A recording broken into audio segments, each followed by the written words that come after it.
What happens when you have an ex-entrepreneur, an ex-journalist, and an ex-consultant come together for a few drinks and fries? Well, you have great conversations where everyone takes home something with them. Welcome to Friends, Drinks, and Fries, an unfiltered conversation about nearly all things under the sun. Welcoming you is Harish, Sumit, and me, Rohit. Join us for a fascinating conversation that enlightens others while it enlightens us. Hello, folks, listeners. अच्छा response मिल रहा है, so we are happy about it. I mean, Yeah. मतलब गरीबों We के hit लिए our new response we होता है. hit our new milestone, no? 420. Yeah, 420. So we are not in the Joe Rogan category, but slowly inching towards. Yes, yes. We are like the tortoise in that hare versus tortoise race, right? Yeah, exactly. So maybe Spotify will give us $1 million deal or something. Yes. Will be very, very Very soon. Half भी चलेगा. Talking about rich, so we'll kick off this episode with the staggering, some would say staggering, some would say expected, some would argue that the base effect, and you would have guessed by now, is the GDP numbers are 13.5%. The first quarter of the fiscal that we follow, otherwise the calendar year ka to second quarter hai. So when I say it's expected, again, in the last quarter it was 20.1, as in corresponding quarter of the last year it was 21.1%, which basically brought us back to where we were a year ago from the pandemic time. And this 13.5% is whether it is to be celebrated, whether it needs a measured response given how the world is going, economic, the recession, the war, and all of that is something the commentariat seems to be divided on. But personally, I think 13.5% is better than 9.5%, better than 6%. So double-digit growth is anyway. It's something. It's not bad at all.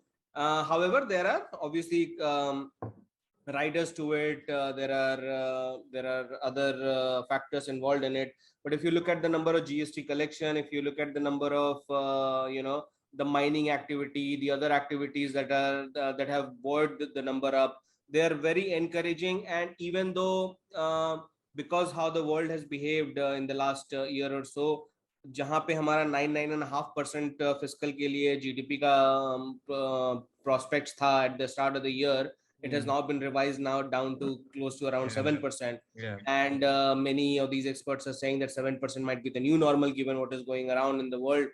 7% से हमको खुश होना नहीं चाहिए because we are so far behind. It's just China is 3-4 times richer per capita than us, and we need to just catch up with them as quickly as possible. 7% will not cut it, but as the world is, it seems like we'll have to be satisfied with it. But I'm not sure if something, I don't know. I mean, I'll throw it to Harish to sort of give his projection, what he thinks if we'll stick to say 7% or just go past by a big margin. How does it look?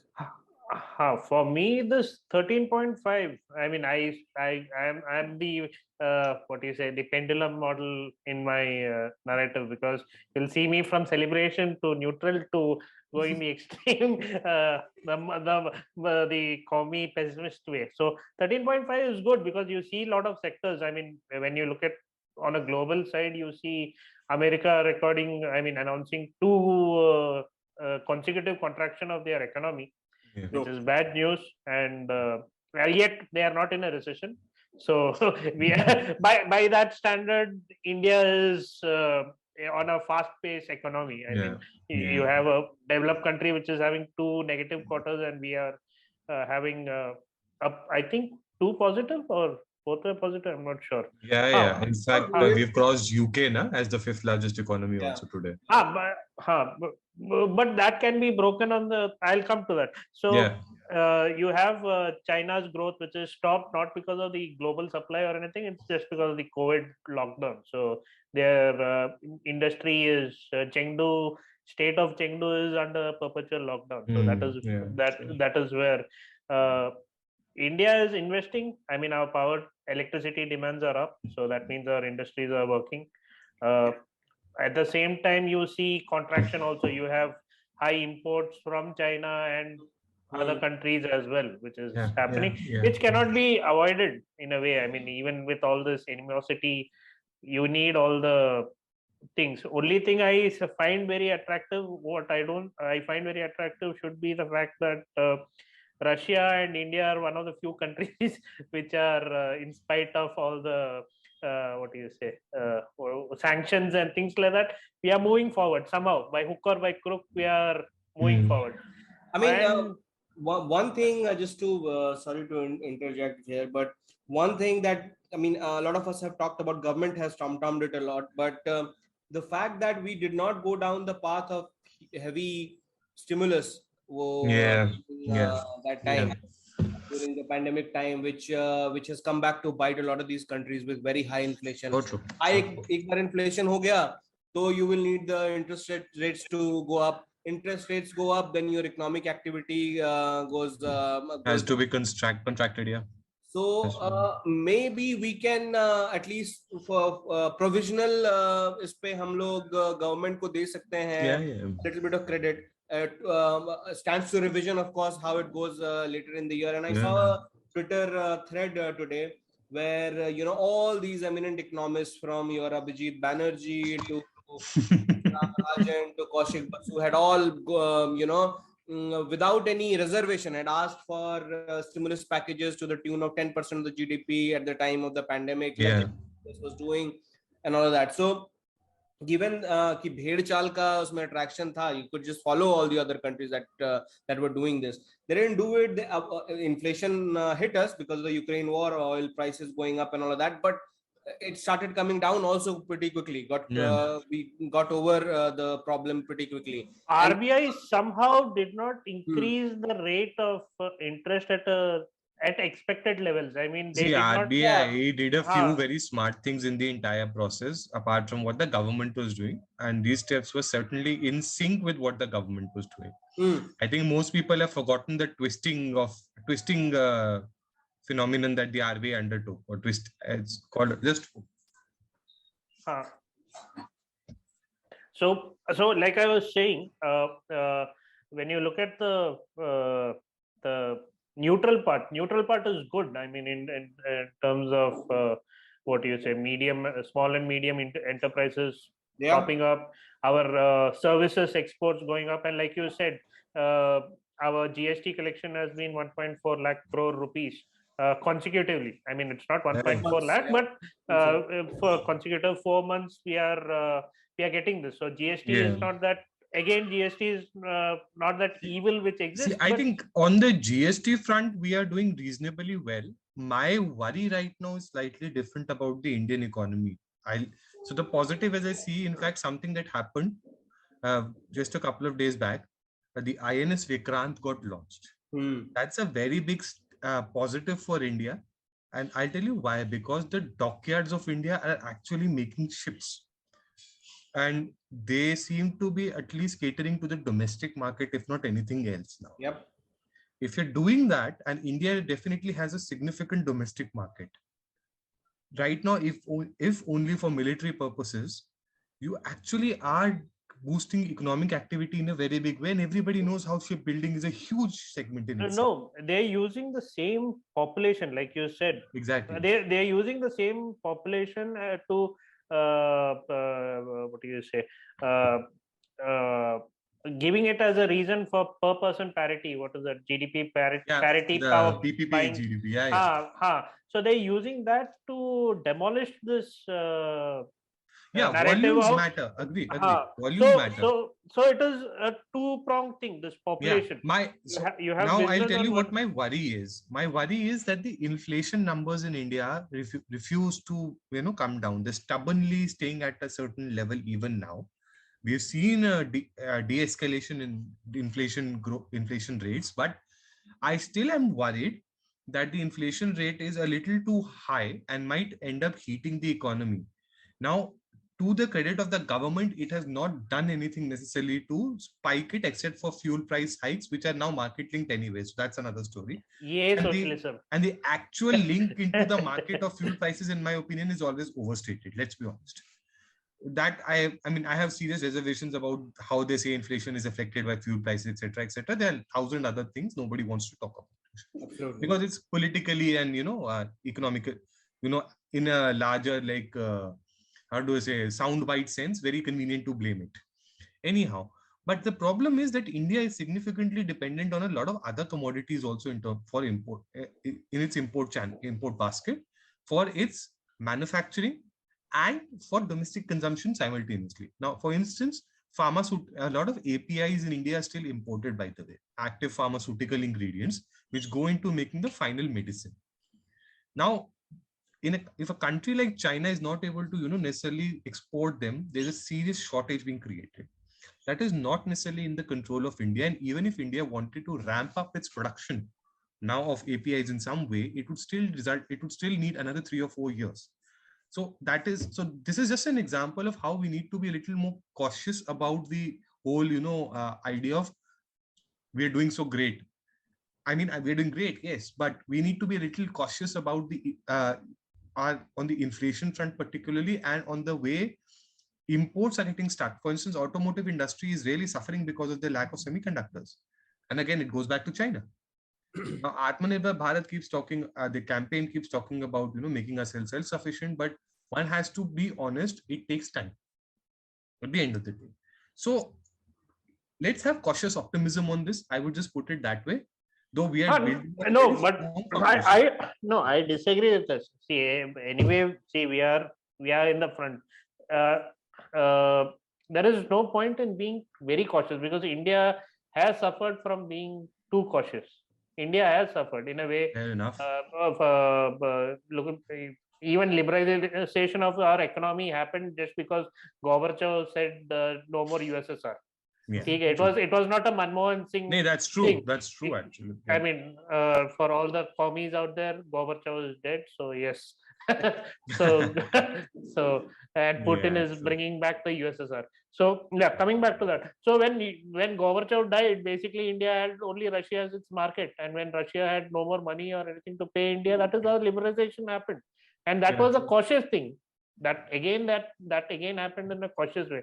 Now I guess it's not the time to be cautious, because we have technically our population is young. I mean, there is the EPFO hiring shows that the maximum hiring happened between ages of 18 to 35, not anything later. That is, but you don't find that number in Kerala, right? Sorry. That our numbers reflect in the Gulf's EPFO. we hired these many slaves this week. So yeah, Kerala is on a different tangent. But I think we can safely say, right, that we are doing good. We are slightly. I mean, we need to sort of ring fence our growth. I just put it that way. Against some of those things that can easily make it slip now. That's all.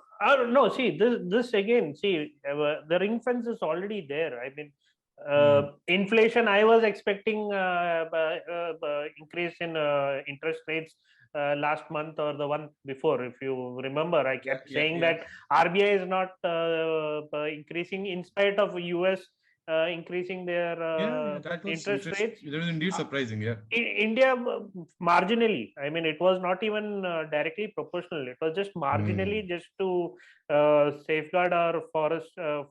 That's it. It wasn't in detail. And coming to INS Vikrant, the new ensign did not respect Nair Chetan's chai kada, which was which was India's soft power across the world. Yeah, chai kadas, really. It was a Bollywood of that time. Nair Chetan's chai kada was the Bollywood. First you start with the chai kada, then he marries into indigenous people, then they convert to Hinduism, and that's how Akhand Bharat happened.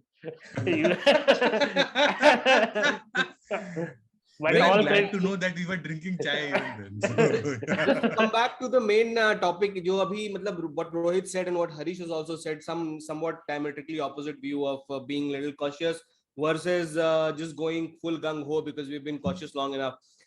India ka, if you compare, it just seems like a school child, a school going kid who is in say whatever class 6, 7th, 8th, and has consistently been very very poor in marks. He's just barely been able to get passing marks throughout his school history, right? 35, 36, 37. This is how he has progressed over the period of time. yes, Yes. agree. Suddenly in class 8th and 9th or in 7th, he started getting 50, Yeah. 54. Still the same getting 60. Now, obviously, there are two ways to look at it. 60, I mean, if you're getting 60 in class 7, 8, you're probably in the bottom 1 percentile of people. There are most people are above you. So you're not doing that great at all. But from where you were really doing great. So and this just connects with the export high that we saw last year. Now export highs, exports में हमने merchandise exports of course service तो हमारा ठीक चल ही रहा है. $400 billion हो गया. A lot of people made a lot of song and dance about it. Some rightfully so. कुछ sectors में paints, chemicals, for example, seem sustainable because they were making those.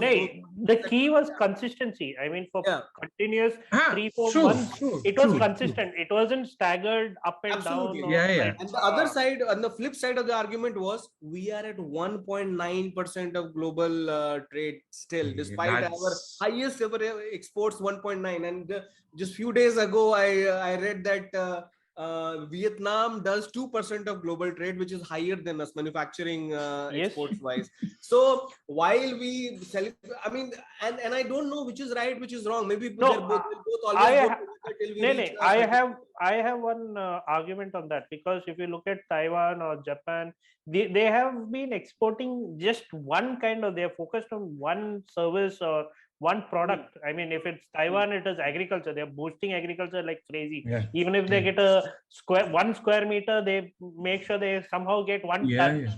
So India, on the other hand, has invested in a variety of export. Let's say whether it is petroleum products or agriculture, it's very staggered. I mean, they've spread it across the board in such a way that, so it is not just one specialized product. Like if I say Taiwan, they have a very expensive export product with semiconductor. Vietnam is agriculture, Bangladesh is textile. So they have very concentrated products which India did not focus on. Instead, India went into variety of fields. Variety of fields is my counter to your thing that.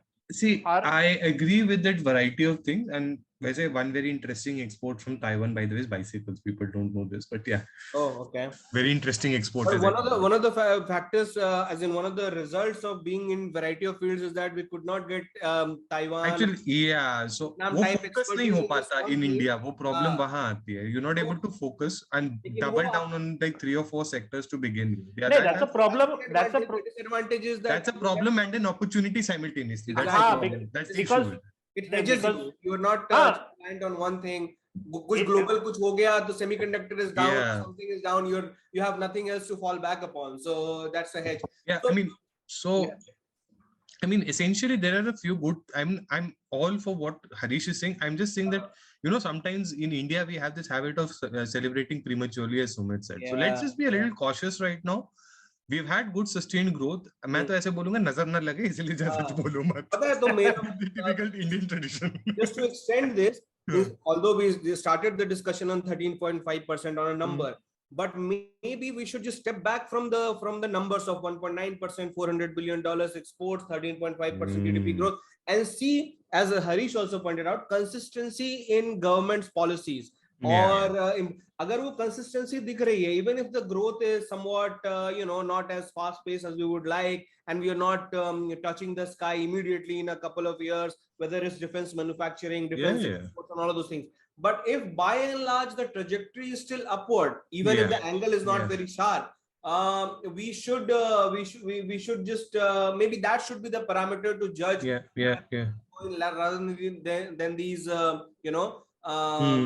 one-off numbers of 13.5% हाँ, whatever. it's like a long marriage. Uncle auntie तो Yes, it's a complain कर, marathon. हाँ, Yeah, it's a uncle auntie तो marathon. uncle Yeah. auntie तो complain करेंगे ही, तो Yeah, कुछ and भी. I actually something that Sumit had said in the beginning, I was thinking about it even now. 7% being sort of the new normal. And see, the interesting part about why we want more than 7% is because 7%, I think Sumit would probably agree with, is something we don't even need to do much to achieve as an economy. True. I mean, the real, what is it, I forget.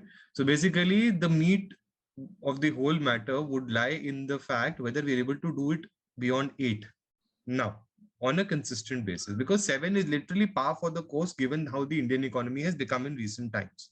It's basically the same as the 4.5% of the 80s. If you ask me, it's that kind of equivalent today. 7% real GDP growth. Now we need to figure out if we can get 8% GDP growth on a consistent basis from Yeah, so why on an 7%? annual rate. Yeah, why 7% is considered the new normal is, that this famous as in this phrase that is used, or the rising tide lifts all boats. Yeah. So during the later part of UPA 2, as in 8, 9, 10, 11, 2009, 10, 11, 12, when we were reaching 8-9% of global as in GDP growth, the entire world was also very buoyant, reporting very, very high growth. Yeah, it was very So, buoyant. comparatively, we were probably still around. If you do जैसे GDP में होता है ना हमारा, sorry GDP नहीं, जो school में हम क्या बोलते हैं, GPA is what they do this it's a comparative GDP, relative GDP. Yeah. The relative growth the world versus India, maybe it would still be 7 because everybody was growing higher. Yeah. Now that everybody has sort of slowed down, 7% might not be that bad, but as you said, and as we all agree, we have fallen so far behind in the last 50 since our independence. Basically, we should have somebody else I saw on Twitter said it's good we have left the British behind in GDP. This should have happened in 1972, not in 2022. So we have that 50 years of catching up to do. British as a small island nation, whatever advantages it had, we should have surpassed them, if not in 1972, at least in 2000.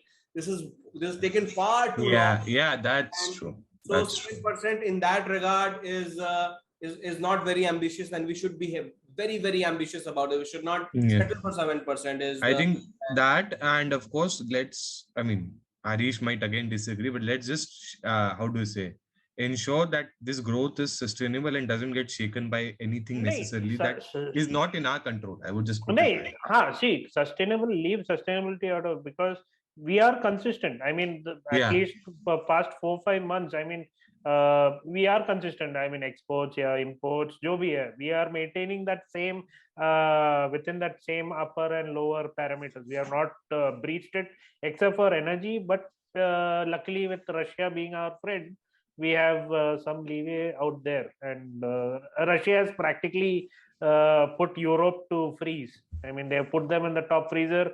They have shut down the valve and said, "Oh, sorry, no gas. There's a small leak somewhere." And by the way, Norway ने एक gas pipeline leak कर रही है, oil pipeline, and there's no timeline as to when it will get fixed.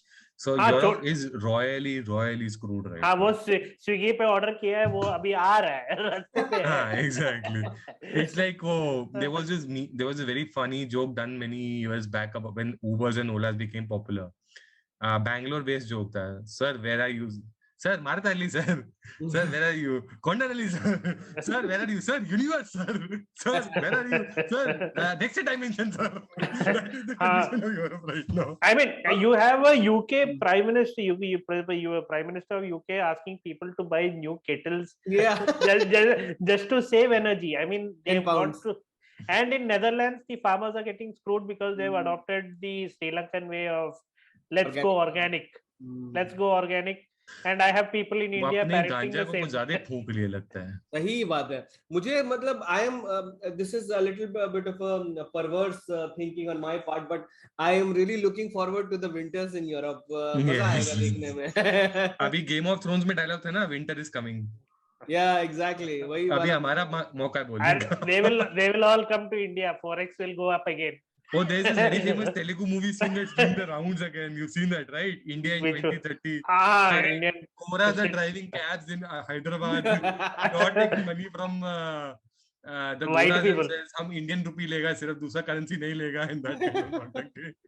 But it is a good segue for India in this climate to do a Gaddafi basically. Let's ditch the dollar and we'll deal in rupees See, only. I'll put it this way: it's already happening to some extent. Already happening, yeah. Yeah, let's wait and watch on that. So Our first episode's prediction is sort of coming true without even us realizing. And like Gaddafi, we don't have to announce and make big plans about Exactly. ये inaugurate और वो symposium, वो Basically, forum Gaddafi went mad, talking all about it all over. So, अंदर ही अंदर bilateral treaty करके पैसा देते रहो और सामान लेते रहो और keep growing only. So, no, the problem with India is it does not celebrate the treaty but celebrates the MOU to such an extent that MOU never ever comes into play. MOU तो basically होते हैं हम सोचेंगे इसके बारे में. Never an they actual thing. we do the tilt and they do yes, that's it. Then government change, and most of the MOU is basically like the Indian headshake. Nobody can understand whether it was a yes or no. No, every time the number of MOUs increase when the other counter countries there's an election. I mean, you can true. somebody so that data point that follows on Twitter, he should take this. The number of MOU. Proud, huh? Many countries are very proud of doing these trade agreements right now with India. Australia is like tom-tomming the fact that India has done a trade agreement with them. Because उनकी commodities को कोई market मिल गई ना, China ने तो destroy करने का decision ले लिया. You can see the value of Indians when Jai Shankar is in Dubai. He went to UAE. The president came to receive him. I mean, it's one of the generally we have good relations with UAE for a very long time. No, it's gone to another level. Yes, it's gone to another level for sure. I'm telling the president came to welcome him. That's true. That's a big thing. I mean, it's not, and nobody, I think Modi ji in this INS Vikrant and this GDP did not want to highlight it. So Jai Shankar just tweeted unity. नहीं, even वो उनके जो बहुत famous spokesperson है UAE के Hussein Sanjwani or what his name is. A very nice, very amazing person to follow on Twitter. He shares really interesting stuff about the world also. Oftentimes, one Twitter handle I strongly recommend people to follow for that matter. He is neutral. He's neutral. He's very objective about most things on the global front for sure. Anyhow, so I mean, just seeing him talk about India in such positive light, that tells you that this also puts a lot of burden, by the way, on India. No, look at the way Pakistan is being treated by the global community. Just look at the way every time previously and all Pakistan had an earthquake, our Indian musicians A.R. Rahman and all would be on the forefront singing Jai Pakistan, Save Pakistan. Bollywood would be tweeting. So basically, Aman ka tamasha would start. Hollywood wale fundraising, Red Cross, UN, UNICEF. Save Pakistan. They'll get dead babies from India and take it to Pakistan and take a photo there and ask for money. Right now, Pakistan is in such a bad crisis that nobody is talking about it. There's how much assistance Kuwait gave them? What, 3 goats? Yeah, slightly more than that. I think it was $200,000 or something like that. 4 goats. Basically multiples of goats. I mean, people have died and lots of destruction has happened, but that's again another Shadden fraud that I'm enjoying. साला उनके जो army वाले, they should stop building Papa John chains ना. वही. खैर वो उनका उनको चैन नहीं आती है. इनफैक्ट हमारे मनमोहन सिंह ने 2009 में उसको $25 million का ग्रांट दिया था in there, whether it was the 2010 flood or 2000. That by the way, that grant, the Pakistanis made sure the grant was frustrated to the maximum extent. That time, so I know this for a fact because I was in an organization that was also monitoring some of the. implementation. Chalo, this time I love the government's response. We share the sadness with Pakistan, but no, we are not shutting our trade. Fuck you. My problem with this trade thing is why Indians are going like, oh, we should do trade, we should do. Why not? See, your first step did not happen. I feel like that I want the inner Punjabi in me to rise and give like few maa behan ki galiyan right now. नहीं, the first step I did don't not want happen. to do that, but point is, why do you? पंजाबियों के पास दिमाग नहीं है क्या? ठीक है तुम्हारा वो है, बट तुम क्या मतलब थोड़ा सा रियलिज्म नहीं है? इतने सारे हिस्ट्री के बाद यू आर स्टिल ये क्या मतलब? लेने की आदत होती है ना पंजाबियों को, दिक्कत तो वो है ना। उधर के पंजाबी तो उधर के पंजाबी वैसे ही जैसे इधर के पंजाबी हैं, सबको पंगे लेने फालतू के। तो उनको तो उनका धर्म से ऊपर तो कुछ नहीं है उनको। Exactly, that's what these people don't figure out. Will they consider themselves to be Punjabi first and Muslim later? Oh, yeah, I was watching a Channel News Asia documentary about the economic fiasco of Pakistan. One man says this government has not built schools, this government has not built mosques, इसलिए इसको हटा दो। I mean, like, बच्चे तेरे खाने को नहीं मिल रहे तेरे बच्चों को, साला तेरे को मॉस्क चाहिए इसमें। But I love, if I was in Pakistan, मतलब इंसान बचेगा तभी तो दुआ मांगेगा ना जाके।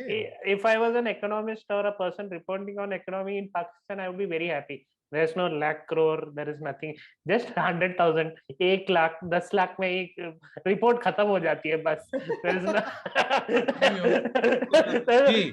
GDP. And here gives me a very important segment because one part of North Kerala also wants to become like Pakistan. So nice, they better figure out ऐसा नहीं चलने वाला है। मेट्रो स्टेशन में देखा ना the Mupla riot, how they are glorifying the Mupla riot. That was so disgusting to watch. So this and all, you saw our chief minister did not wear our navy cap. He was the only person on the whole warship who was not wearing the. Is that why you're wearing black again? Is that why you're wearing black again? Oh, me? You want to poke the chief minister of Kerala? Really? Yes, full black. The phone, everything. while the state imports vegetables, this stuff, fruits, even for Onam, milk. And that, by the way, every year. This is a story of every year, and this is the second this is the segue for the second part, which is about Kerala and its incessant problems around Onam with respect to supply of fruits, vegetables, milk, but never having a problem with alcohol supplies. We must clarify that we come to Kerala right after Pakistan. We don't have that intention at all. Even if we might have, there are similarities, but yeah, that aside, we are going to discuss about dependence on the rest of the country. Yeah, I mean, it's bizarre. Every year ka tamasha hai. Hey, one of my theories is that why Hindu extinction did not happen in Kerala is because it is Tamil Nadu's need. The moment our Hindus get extinct, things like Onam, Vishu, or any other festival that comes in where vegetables are at a good price, there's only Eid and only Eid 1, 2, and Ramzan. That's it. And remaining. Sabzi khata nahi hai. So Tamil Nadu's economy will falter. Half. So much milk is imported even from Karnataka. Amazing, yeah. Because Milma signing agreements with Nandini, hai na? See, if you want to purchase a cow in Kerala, in Kerala, you have to bring it from another state. There's no cows, yeah.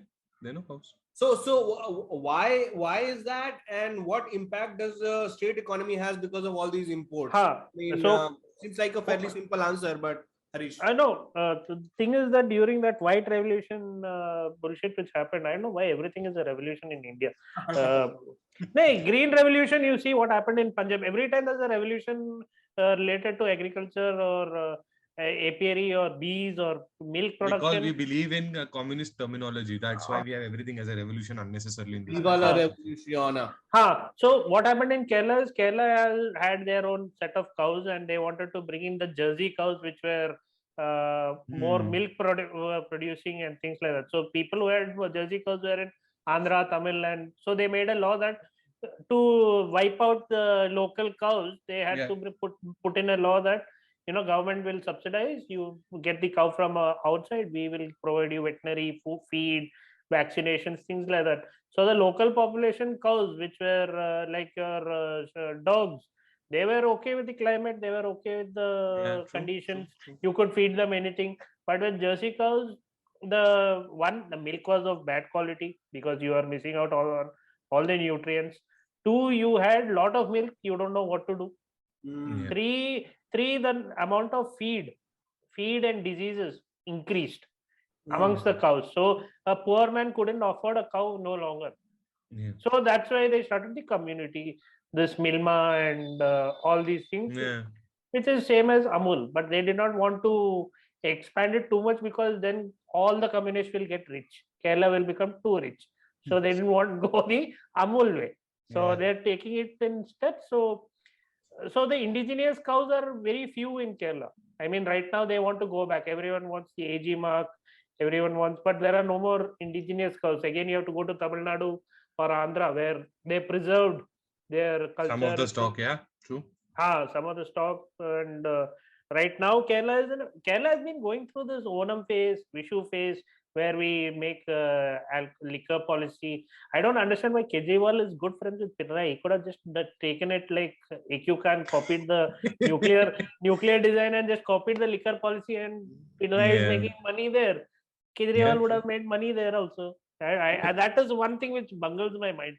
Couple of things that really worry me about Kerala every time is that it is a state which has such a good monsoon period, right? Now And that is it also was gone. never a water short region. In recent, like last 2 decades, many districts are drought prone now. That's another story, of course. Agriculture should have been thriving in Kerala. And it was one of those places that could have been a made with all the potential, made with all too much of government interference in everything from growing cashew nuts to growing fruits to growing vegetables. They basically ruined the entire agricultural sector in Kerala. You don't have mandis to sell vegetables, no? Yeah, the mandi joke, it's such a joke in Kerala. So mandi nahi hota, it's basically cooperative ka area. And the local you gunda are not allowed to sell it if you're not going to give that hafta fee to the local communist there. You cannot even cross the district line. Yeah, you can't. You're right. You You can't even cross the district line. You can't hire an auto. चलो मैं दिखाता हूँ बाहर बेच के. Just imagine poor people sitting in those markets trying to make a living by selling 30 kilos of vegetable that has grown extra on their land, small piece of land.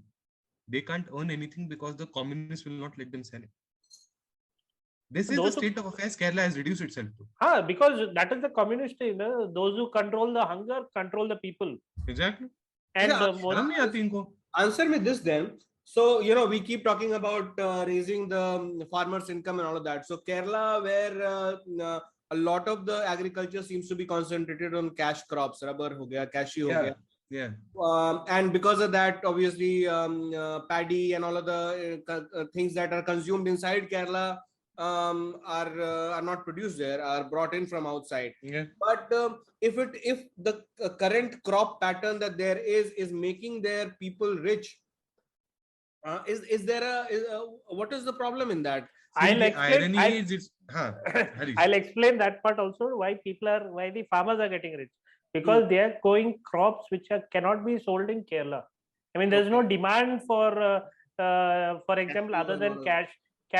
You have mangosteen, you have lychee, you have millets. These things find and the regular rice, the indigenous rice of Kerala.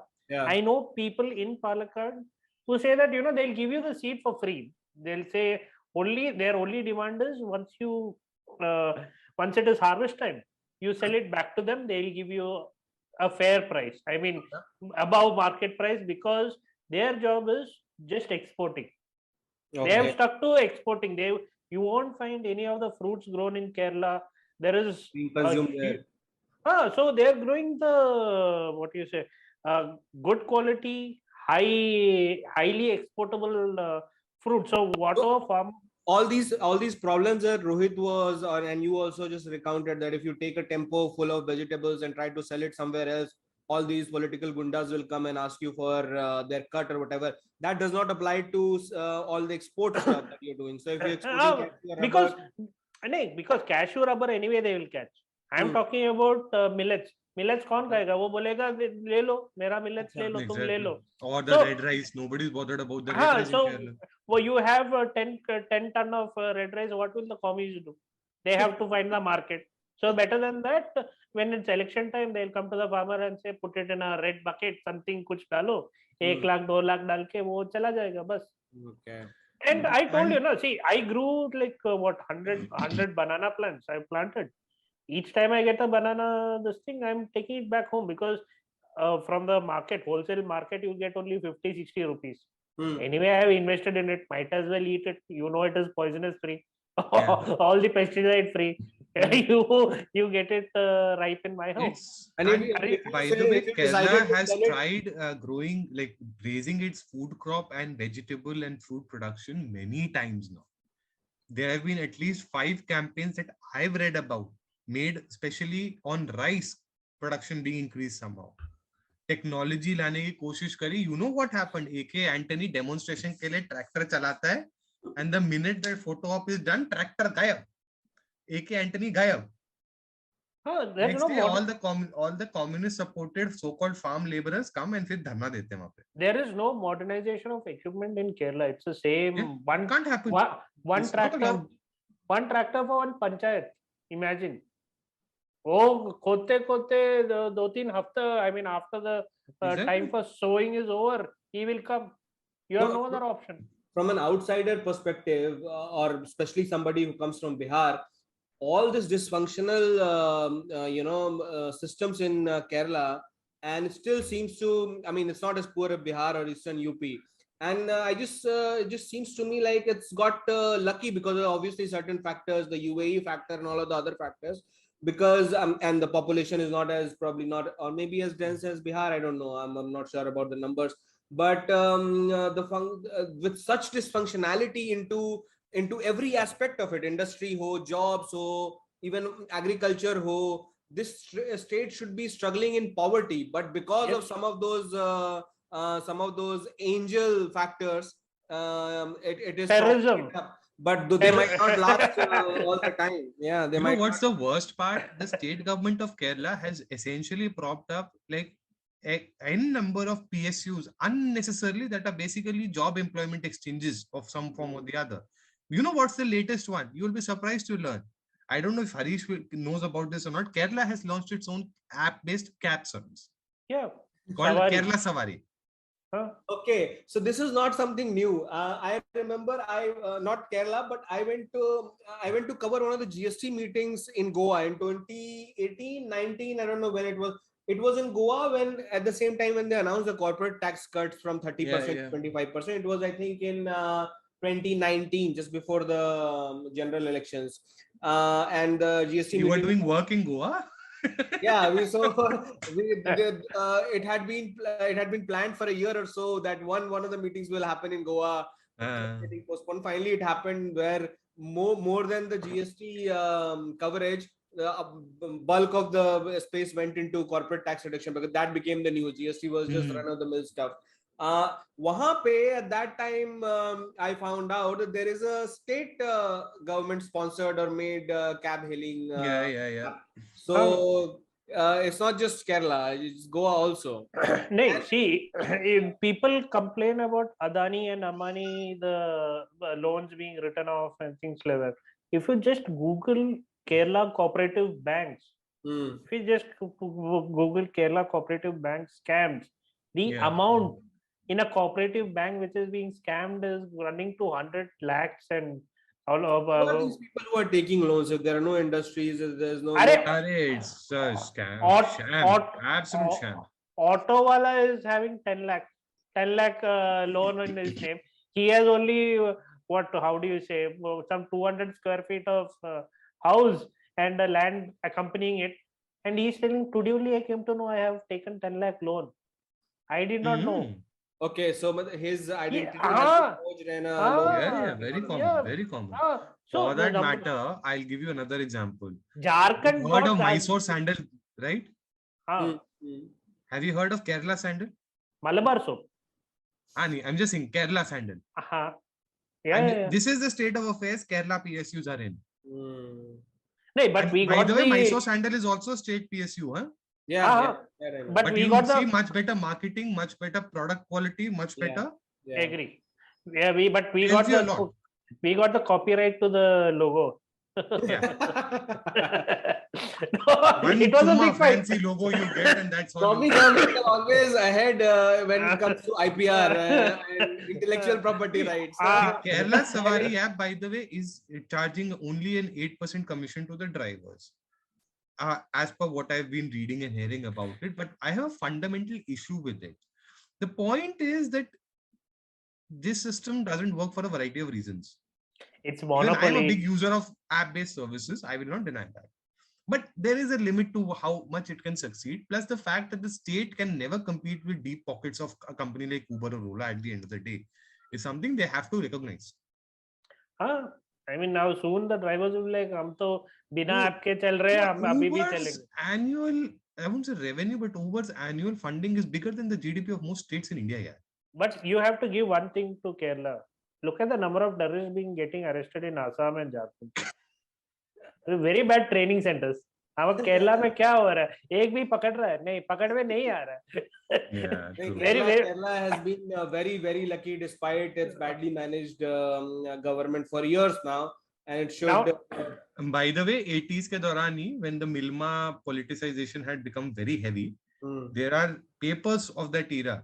I had come across 2 of them that had predicted that Kerala will face a major milk shortage in 10 years' time because of the way the politics of patronage that Milma has been reduced to. And that happened exactly as it was predicted. Every year, Kerala needs milk. It needs curd. Can you imagine? It's asking for curd from other states. क्या हाल बना रखा है यार? hey, we People like should to, really, I mean, I don't know why people find it as such a normal thing in Kerala that they never talk about it or get angry about it. It's just so frustrating for me, honestly. And for such educated, quote unquote literate people, their dependence on communist government is just such a paradox. If you are literate, if you're educated, you would see through the communist the whole the charade, and you would see through the propaganda. But these guys are beholden to it, and despite all the issues that we've just recounted, a lot of these Mallus, especially of the communist persuasion, have such a moral high ground about them, the air of superiority about them over everybody else. In some respect, maybe true, but in a large respect, they just don't seem to be introspecting about their own state of affairs. As you said, one of those memes: where do you stay? Bangalore. Where do you work? Bangalore. Where do you want to buy a house? Bangalore. Where are you from? Kerala or whatever. Who wants to go back to Kerala? Nobody. So it's a paradoxical situation about the problem. Exactly. But anyway, we'll see what happens. So that actually leads us to a very interesting, since you mentioned Bangalore, a very interesting phenomenon in the tech world space and the general startup space that came up to notice was the culture of moonlighting. And a few weeks back, Zomato probably became the first company in India in the startup space to officially allow moonlighting. And Modi ji allowed moonlighting, no? He says put a reform saying that in Modi ji's case, moonlighting is basically all the ministers every day doing Sashtangam on Twitter. But I mean, okay, very harsh criticism. I take it back. The point is that the way moonlighting works, for those of our viewers who not have an idea of this term, moonlighting is something that's actually somewhat common in the media space, where you take up more than one gig. You're basically having more than one job in a way in India, and this is something that's big time in US. So when you hear people having 3 jobs, 4 jobs, it's not necessarily part-time jobs. It's basically a full-time job with some part-time works being taken around them. And companies, sometimes in many countries like US, companies actually benefit from moonlighting because then they get an excuse not to give you a lot of the social security benefits also. But Zomato became the first one to do it in India. However, there's a lot of controversy on the space because Infosys apparently threatened its employees, invoking an old clause in one of their employment agreements that have been there for ages, that if they were found doing any other job, their services would be terminated immediately. And similarly, we are apparently hearing Wipro also complaining a lot about moonlighting. Though we had another startup, I forget its name, very prominent startup in India, also batting for moonlighting to an extent. Of course, I see the reason, and they also believe that. So apparently, according to Zomato's HR people, it's not a bad idea because you should at least ensure that your employees are happy at the end of the day, right? True. So, what is your take on that, Harish? Since you've been an employer yourself. See, as long as they're making money on the side and which does not impact my work or future work, I'm okay with it. Kya chalta hai? I mean, as long as whatever discussions happens in the office, as long as they know how to compartmentalize whatever happens in this office versus what happens in that office, I'm okay with it. But are you worried about an employee sharing, say, confidential information? Why not? See, that's what I said. If he can compartmentalize, see, for example, sustainability. There's a lot of people who moonlight even the sustainability field. I mean, they do energy modeling is one thing, one such niche where a few people have become experts, and what they do is morning they work for the company, evening they might work in the company space for the other freelancing work that they do. It's okay as long as their normal work is not impacted. I don't, me personally, if it was me, I wouldn't mind as long as the, what do you say, there's no overlap. That is, my work gets delayed or some sensitive results gets leaked out because he's been working with a competitor or a person with a competitor. That is kind of I mean, that's where the actual talent of the person who is moonlighting should come up. That if he is moonlighting, he should know what to say to whom and when to say it. But Apart I get from Infosys and Wipro's contention to it, because if you are contracted to a company and the contract itself says ki you can't do it, this is illegal to do it, then obviously if you're doing something illegal, I mean, however hard you might try to explain and work your way around it, that you need that's where I have problem with people who complain after getting the job. Nobody is forcing you to sign the contract. Exactly. Don't do it. No, if you see the clause, you should have read the contract before taking the moral high ground saying that no, you cannot. And I think, as Rohit said, Zomato is the first one, and maybe in the US or other Western countries, this is the norm, that contract does not restrict you from just working there. But India, I think most companies would have that in the clause. That and that actually is something that's also a point that I was wondering, and I've been reading about it. So there's this call these days in India also to modernize HR policy ecosystem at large across the various HR sectors. से कुछ नहीं हो पाएगा India में. नहीं, वो अलग कहानी. Yeah. Well, let's be kind to HR, but generally, I mean, the way companies, the relationship between the company and its employee, it needs to be reimagined more creatively, is what a lot of people are now calling about. It's not just about moonlighting necessarily. Even things like working from home, for instance, the hybrid mode, and you see that increasingly happening. I mean, if anybody has ever searched for jobs on LinkedIn, for instance, and in India or in Delhi specifically, let's just say to that, you would find companies specifically mentioned, and there's a search option now, by the way, hybrid, remote, full-time, right? So companies have recognized the value of doing that. Now the call is that why are you not taking that to the full stretch? That's the call some of the employees are making, and one of the arguments they have. That depends on the nature of the work, no? Yeah, I agree. I mean, see, sometimes you need a team effort where everyone is doing pieces of work. I mean, sometimes the work moves faster when three people are sitting just across the table. They can discuss complete, and they can do it. But I'm okay with work from home. I mean, if it is 3 days a week, 2 days a week, but in a, what do you say, very rigid format, that is okay. Monday, Tuesday you come. Just as work from home became almost permanent after the pandemic, because people realized that it not only it works, but a lot of people would leave you. Talented employees would leave you if you don't allow that option. Similarly, something like that from the workforce, some pressure on these big companies will have to bear up for them to change this. Okay, you're the talent I'm going to hire. If I'm in Infosys, I'm talking to somebody, I want you in my company, but you won't join me just because there is this clause of either you work just with me or don't work at all. So I will work with you only if you allow me to work. If we start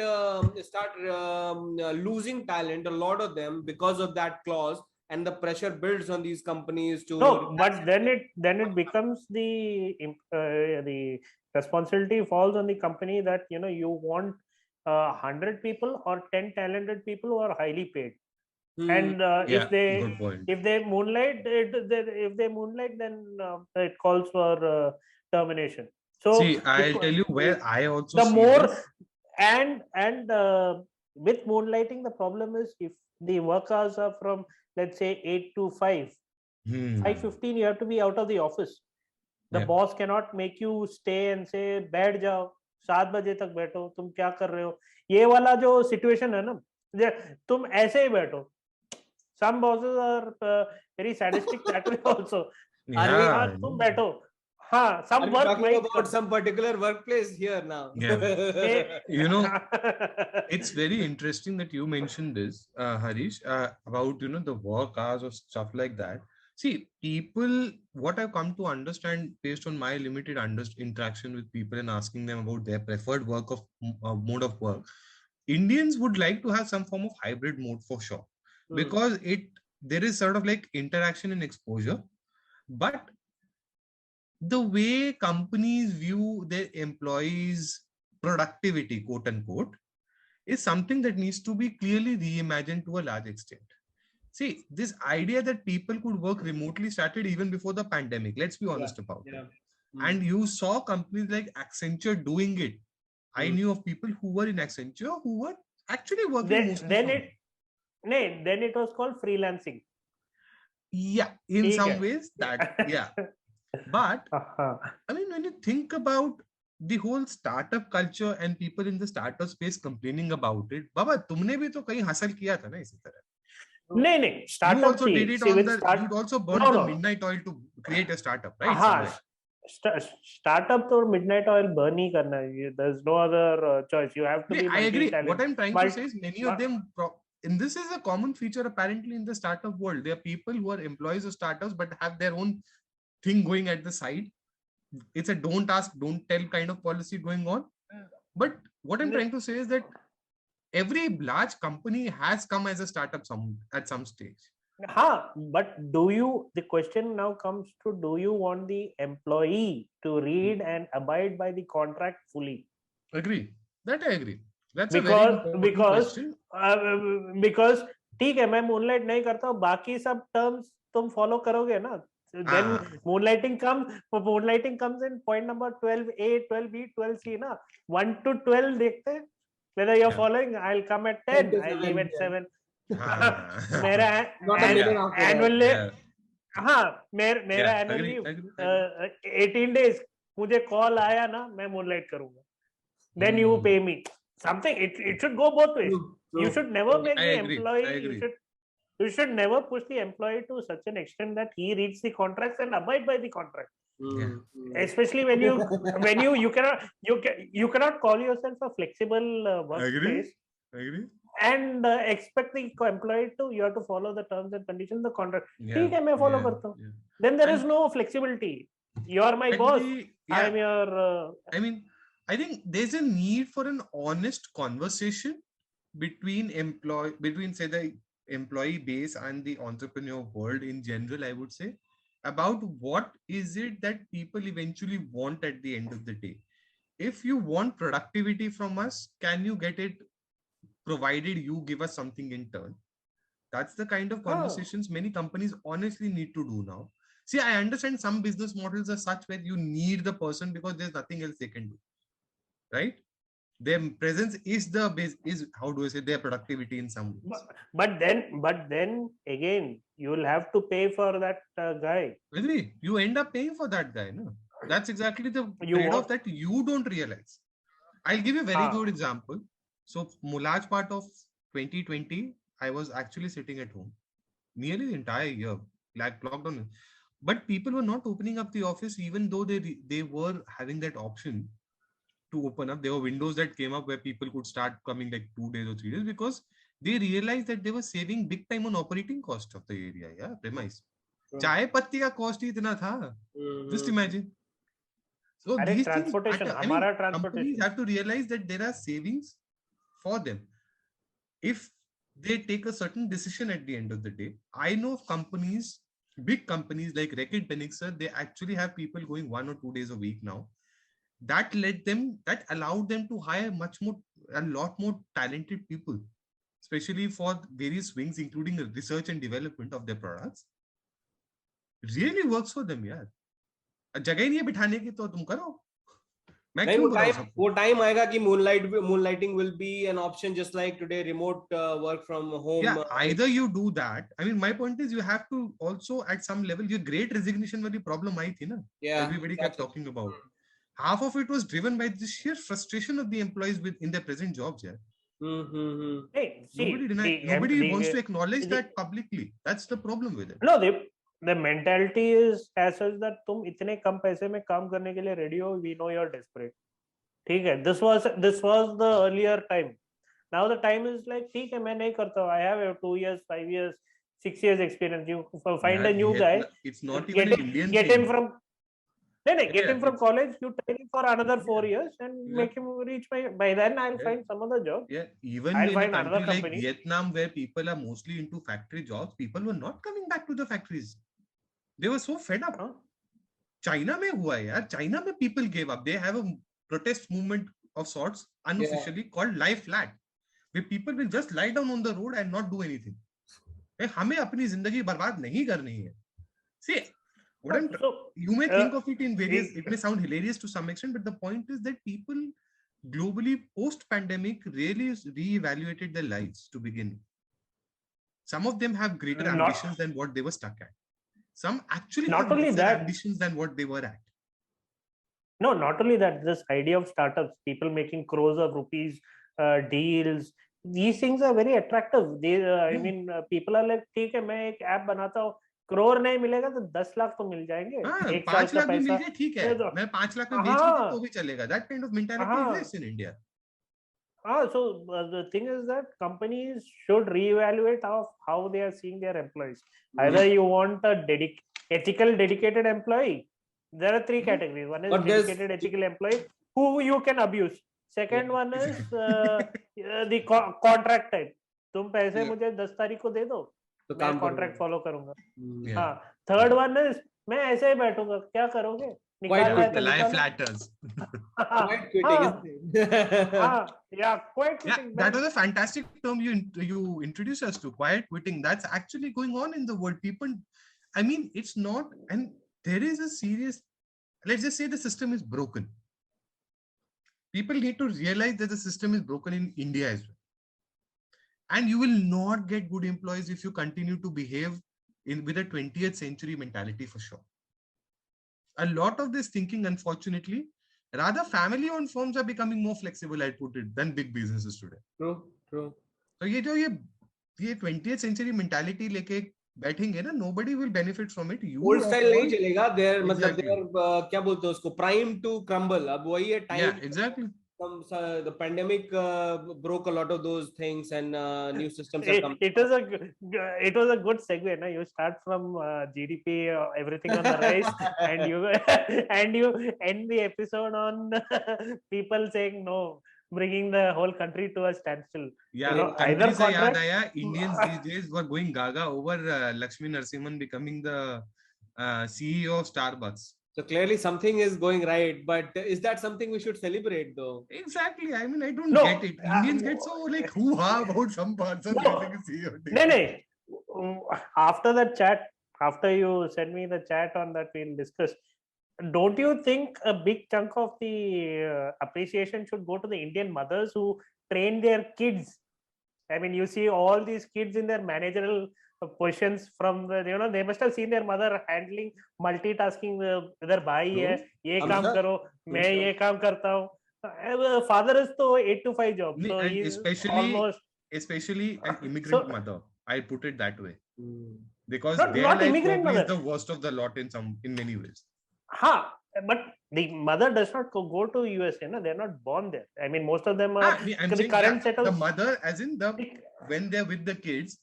They have to figure out balancing the budget of the house. They have to figure out The father is So busy basically- finding a job, यार. The mother is the one जो बच्चे का school भी करा रही है, ये भी करा रही है, वो भी करा. She's the one running with the kid all the time.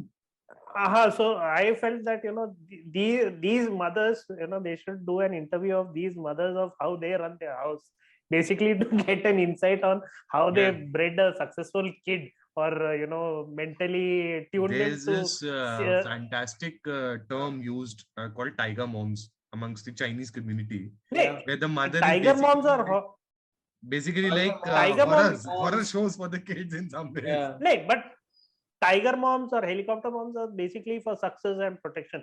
But the Yeah. Indian mothers are, they want, like that Professor R. Vaidya says, no, they just want their kids to be better than their father. It's not that. Yeah. Well, this is furniture. At least I can move around. What to do with this man? So I believe the mentality of that mother, what that mental conditioning, maybe it is beating or whatever, you know, the mother should be interviewed rather than the successful son of the India, because budget, people doing multitask work, all these things, they must have seen their mother and got at least at some level they must have got mentally I'm just itching to pour a little water on this whole bolo. Yeah. like what वही है कि mothers का तुमने नाम डाल दिया, तो I from where do I bring the courage to tell, or you know, or make an argument that they're not responsible for all the success that their kids are having.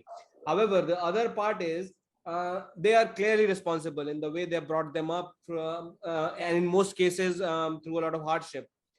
The one thing that gets pointed out when we talk about Indian origin people climbing up the corporate ladders and reaching the CEO level is that they do that, but they're already doing at established company. They're not founding exactly. That's a very good point.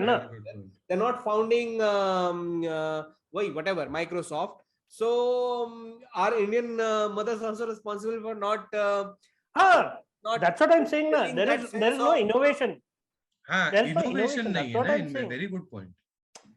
There's no innovation. That's what I'm saying. There is no innovation. They know Does how that to come manage. from the middle class insecurity that, okay, don't do something that might be adventurous, where you might, you know, waste tons of your time and money, and that might come to not at the end of it. Instead, you know, if establish corporation, if you rise the rung and reach the top, you have a secured salary, a very handsome package by the time you go there. So is that the middle class instilling of you just defined the term success for the middle class in India or for large part of the world.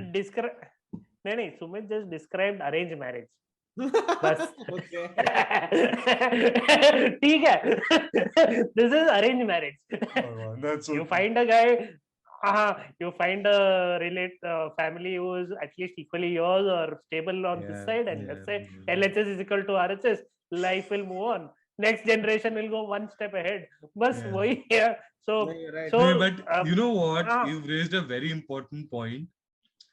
The metric of success for the South, I don't like using this term, but for the South Asian community at large, I'm including Sri Lankans, Bangladeshis, to some extent Pakistanis, Nepalis ka to khair case hi alag hai, because their immigrant population has nothing to do with their country itself. So, Bhutan to banata hi nahi hai, khair chhod do wo to. There is country kitne immigrants nikal jayenge usse to, that's another story.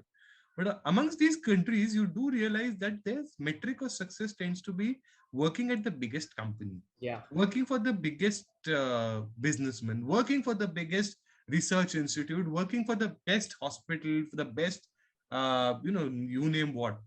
It's not about owning or creating it. Yep. Oh, that's what no, you have. Reason. Whereas amongst the Chinese or the Japanese, and this is my own observation, they're hell-bent on creating institutions.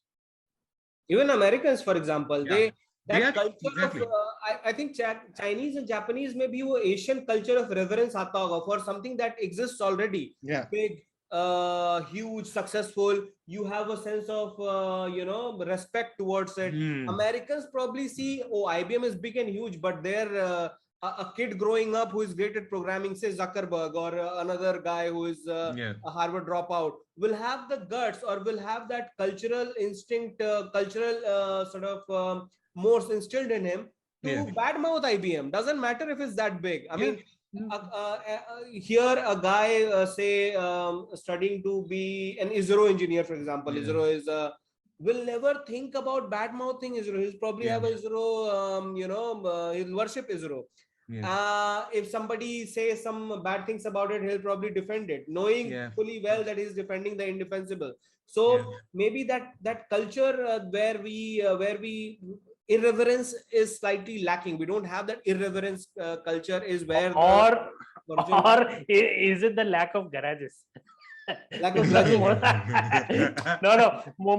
most of the innovation, if you look at most यार of वो the garage innovation वाली stories, कहानी तो बहुत low हो गई है. But on a more serious note, I mean, see, even if the reverence bit was to be discounted for, I mean, there is a fundamental issue in the way Indians today see risk taking, right? I just think of it that way. We've become This better is the risk takers cautious- in the last decade. But this is the cautious part. The exactly, economy, वो cautious all too, the मतलब people. अब ये there's this very famous stand-up comic Gaurav Gupta. I don't know how many of you have heard of him. Yeah, Really love following him. He makes a lot of fun about the Baniya community. खुद भी बनिया है, but very cute jokes. मतलब literally the kind of jokes I see every day. Don't put it in the public Baniya space. friends. VHP and Bajrang Dal will कौन है बनिया को मजाक उड़ा रहे हैं. So listen to this. Exactly, that's the kind of jokes he makes. And he says बनियास को इतना रिस्क नहीं लेने की आदत होती है कि दुकान ठीक से चल रही है कि नहीं, है ना. And one of the funniest jokes he made was कि फर्स्ट गियर में डालते ही पहला शब्द निकलता, पहले बात निकलती है, मुझे रक्षा करना पाके बिहारी. And he says बनिया तू ऑडी चला रहा है, उसमें 6 एयर बैग लगे हैं, तू खुद एक एयर बैग जैसा बना हुआ आजकल, तेरे को क्या जरूरत है टेंशन की. So anyway, but point being, on a more serious note, that risk, that fear of failure in India generally is very high. The fear of failure is something that eventually becomes an impediment to taking the next leap. Absolutely. If you ask me, and that's one of the biggest reasons why India in the last 3 decades or so has been magnificently unable to produce technology in interventions of significant scale, if you ask me. Yeah, exactly. We are the largest IT industry, export और largest service industry. हम एक Microsoft नहीं बना सकते. Copy कर लो भाई, पूरा copy कर लो. And copying is fine. I don't mind copying because copying is the first step towards making breakthroughs. I agree with that, and that's how the Chinese have done it, honestly. Chinese की अपनी limits है for other reasons, which is like reverence एक उसमें से आता है, दूसरा the peer pressure culture that is very strong there as well. And you have to go the government line. You have to basically be a communist. Yeah, and that's another issue there. To be a but in India, it is baffling to see that we have not been able to make big strides in the same way as, say, let's forget even a country like US for that matter. Though US is basically our best comparative for a variety of reasons. Right? But think of a country like Canada. Canada has such huge export powerhouses. Yeah. Do people know Bata is today headquartered in Canada? No, I didn't know that. Nobody knows. Bata is Ukrainian, na? Or it was Czech originally, but it's headquartered out of Canada because of the communist era and all that stuff. Anyway, or for that matter, a lot of big corporations, not in the IT space also, or in environmental space, are actually Canadian. Or for that matter, let's look at a company like IKEA. Where does IKEA come from? IKEA, or IKEA Finland, as everybody calls it by mistake. IKEA comes from Sweden, right? A small country like Sweden has produced so many tech giants, so many retail giants. Volvo was such a big name. People forget that. Though it's today owned by Chinese, but Volvo was such a big name in automotive industry. But they gave that space for them to create. And they create, by the way, one of the most divisive music bands also of the world called ABBA.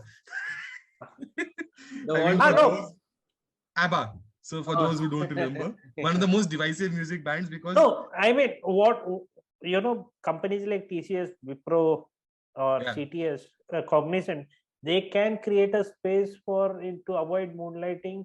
Say that okay, भाई लोग 5 बजे बज गए, अब किस को app बनाना है, you go to the next room and make one, you just give me 15%. Yeah. You use company resources. You think people will moonlight? नहीं, फ्री you're में right. काम भी चलेगा. People सोशियोलॉजिकली will थोड़ा देखे ना इसको, तो हम लोग कम, incubators. हाँ कम नहीं, कम पर कैपिटा वाले लोग हैं.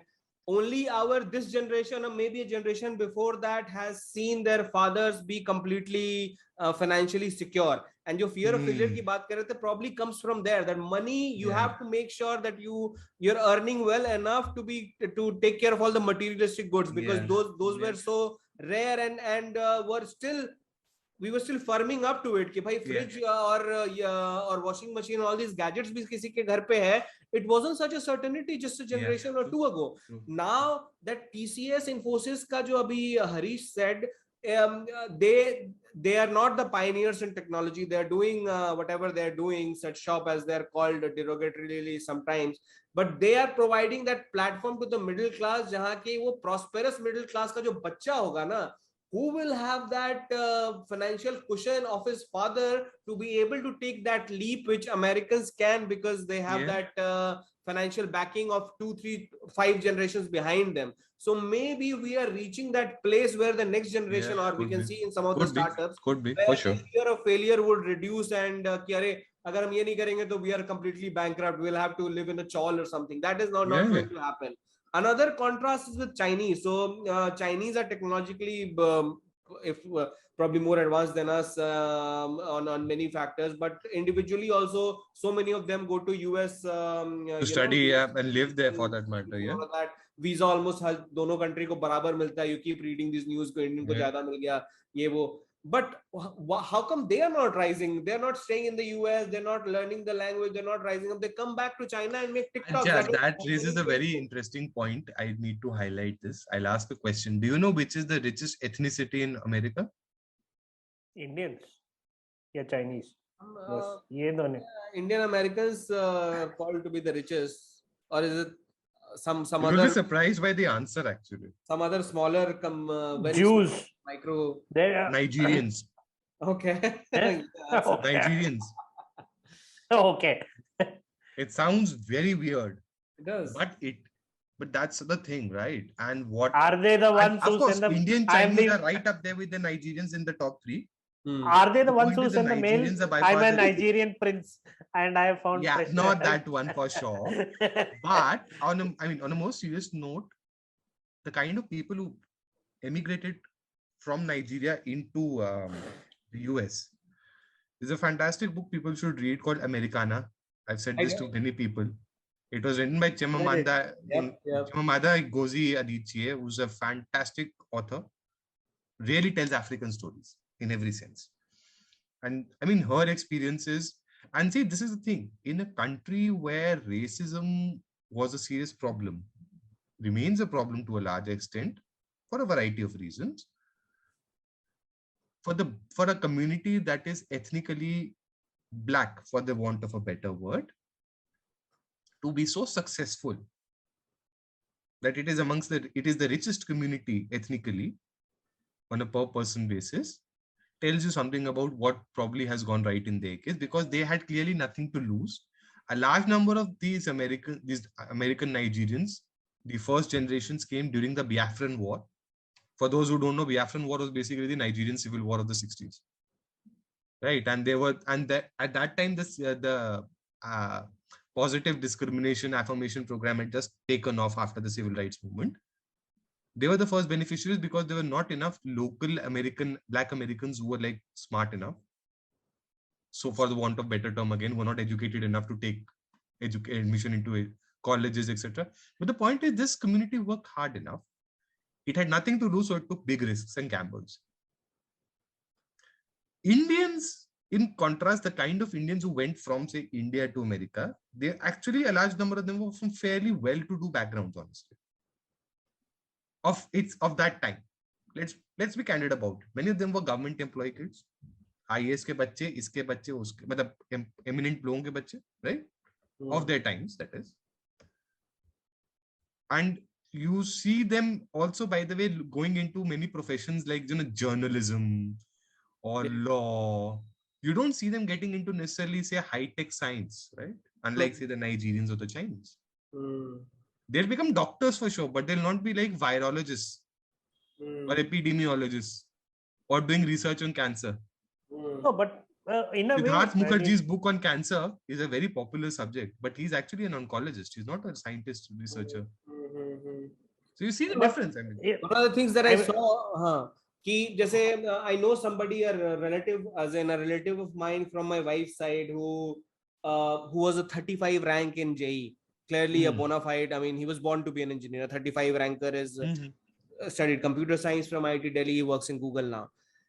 We will start changing when this guy who goes to IIT Delhi at a 35 rank, which and realizes that he is better than working at Google, even if he rises up to be another Sundar Pichai. He has the caliber to establish another Google, and preferably in India, even if there are some hurdles. That's the greater and he's obviously a gifted guy. He's been gifted with the engineering aptitude. So once we start having start inculcating that in those children, that looking at Google when you were growing up and going to work there because you're great in engineering is one thing. Making your own Google is even better. And you are not a 3000 ranker in IIT who who probably isn't. I mean, they could also be startup founders or whatever, but this guy, this gifted guy, should be trying another Google. So that leap, once we take that leap, maybe more of these Indian Americans or people who go abroad to study will found Googles and TikToks in India, and we can please don't take TikTok again. I don't want TikTok. Instagram reels are bad enough in my opinion. TikTok is, I'm saying TikTok because it apparently is rivaling YouTube, Instagram and all of these. Because YouTube also decided to descend to their level and give YouTube shorts and that kind of exactly. So as much reviled and for right reasons. True. I agree. It is competing with all these American giants. That is my point. That a completely indigenous Chinese software player to rival these guys, and language no barrier is something of merit, no doubt about that. True. So to all the 18 to 35 people listening, be innovative. Stop taking your salary. Send it to me. Take the risk. I mean, on a more serious note, guys, if you want to take a risk, take a risk. I mean, point is, probably things were never as good as they are today. I just put it that way. Absolutely. It remains a risk. You might but learn to respect contracts. For your own it should go both ways. But learn to respect your contract for your own good. Rather, I would say, if you ask me, somebody said this very nice thing to me. There was a man whose son was trying his own startup in the travel tourism space. And his father kept insisting कि तुम MBA क्यों नहीं कर लेते? His son is like, अरे ये 2 साल का MBA समझ के चलो, उतना ही पैसा लग रहा है. Even this, don't mind it. Even this podcast, we just started. I mean, who would have thought? Exactly. So everything is.